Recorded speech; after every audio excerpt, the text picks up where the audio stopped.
ఇప్పుడున్న పరిస్థితుల్లో నీట్ అనేది ఒక మహాయజ్ఞం. ఏపీ స్టూడెంట్స్ మరియు వారి పేరెంట్స్ అందరికీ నా యొక్క మనవి. మీరు ఇప్పటికీ చాలా ఆలస్యం చేస్తున్నారు. ఎందుకు అలా ఆలోచిస్తున్నారు? మీ యాక్టివ్నెస్సే మీ సీటుకు ఆధారం. నా మాటలు అర్థమవుతున్నాయా? నేను ఎందుకు ఇంతలా చెబుతున్నానో అర్థం చేసుకోండి. ముఖ్యంగా విద్యార్థుల తల్లిదండ్రులు తొందరపడండి. మీ పిల్లల భవిష్యత్తు కోసం మీకు ఉన్న ఆరాటం మీ చేతల్లో చూపించండి. అసలు విషయానికి వద్దాం.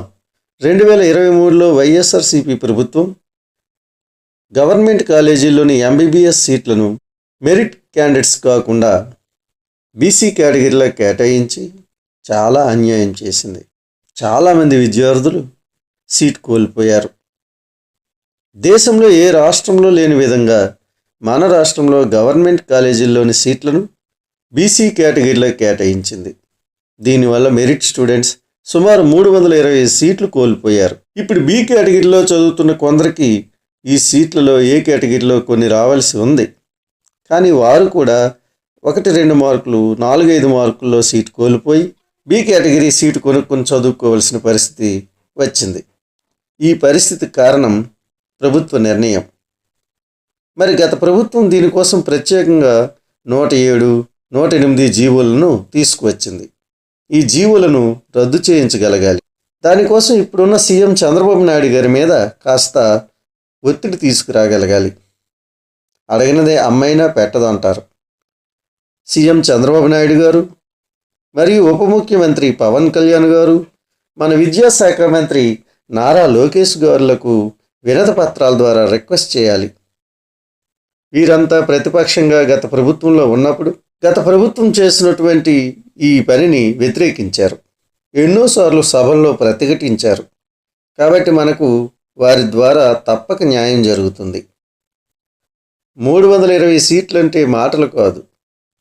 5 ప్రైవేటు కాలేజీల్లోని ఏ కేటగిరీ సీట్లతో సమానం, 3 ప్రభుత్వ కాలేజీల్లోని సీట్లతో సమానం. ఈ 320 మాత్రమే అనుకుంటున్నారా? ఈ సంవత్సరం మరో 5 గవర్నమెంట్ కాలేజీలు రాబోతున్నాయి. అందులో 750 సీట్లు రాబోతున్నాయి. అందులో నుండి మరో 320 సీట్లు పోతాయి. అంటే సుమారు 640 సీట్లు ఈ సంవత్సరం విద్యార్థులు నష్టపోతున్నారు. ఇన్ని సీట్లు నష్టపోవడం కాదు, ఇన్ని జీవితాలనే నష్టపోవడం అర్థం చేసుకోండి.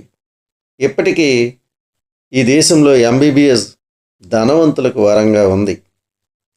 51 డీమ్డ్ యూనివర్సిటీలు, 7 సెంట్రల్ యూనివర్సిటీలు, ఇంకా ప్రైవేట్ కాలేజీల్లోని బీసీ కేటగిరీ సీట్లు అన్నీ కలిపి సుమారు 35,000 సీట్లు వారి కోసమే ఉన్నాయి. ఇంకా గవర్నమెంట్ కాలేజీల్లో సీట్లు కూడా వారికే కేటాయిస్తే సామాన్యులు ఏమైపోవాలి? ప్రజా సంక్షేమం అంటే ఇదేనా? ప్రజాస్వామ్యంలో సర్వసమానత్వం ఉండాలి, కానీ ఇలా అయితే ఎలా? నా ఆవేదన అర్థం చేసుకోండి. దేశంలోని 109,000 సీట్లలో అన్ని కాలేజీల్లో కలిపి 48% సీట్లు ధనవంతుల కోసమే ఉన్నాయి. ఈ విషయం మీకు బాగా అర్థం కావాలంటే నేను ఒక వీడియో చేశాను. దాని లింక్ డిస్క్రిప్షన్లో ఇస్తాను, చూడండి. దాని గురించి పూర్తి సమాచారం మీకు అందుతుంది. ధనవంతులు చదువుకోవడానికి ఎన్నో అవకాశాలు ఉంటాయి. కానీ పేద మధ్యతరగతి ప్రజలకు ఒకే ఒక్క అవకాశం, అది ప్రభుత్వ విద్య. దాన్ని దూరం చేసే ఈ ప్రయత్నాలని మనం తిప్పుకొట్టాలి. నేను ఈ వీడియోలో ఏపీ సీఎం గారి ఈమెయిల్ మరియు ఆఫీస్ అడ్రస్ని ఇస్తున్నాను. అలాగే విద్యాశాఖ ఈమెయిల్ని అడ్రస్ని కూడా ఇస్తున్నాను.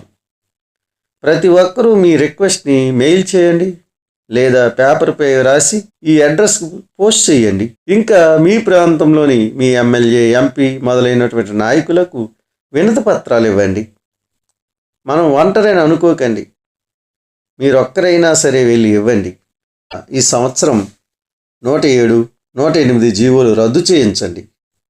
మీ పిల్లల బంగారు భవిష్యత్తు కోసం మీరు తప్పక ప్రయత్నించండి. ఇది మీ చేతుల్లో ఉంది. నేను ఈ వీడియో లైక్స్, సబ్స్క్రిప్షన్స్ కోసం చేయటం లేదు. మన రాష్ట్ర విద్యార్థుల భవిష్యత్తు కోసం చేస్తున్నాను. నా వంతు ప్రయత్నంగా ఇది చేయటం జరిగింది. మీలో చైతన్యం కలిగించడం కోసం చేస్తున్నాను. కామెంట్స్లో మీరు మీ ఫోన్ నెంబర్ని పెట్టండి. మీ పేరు, జిల్లాను తెలియచేయండి.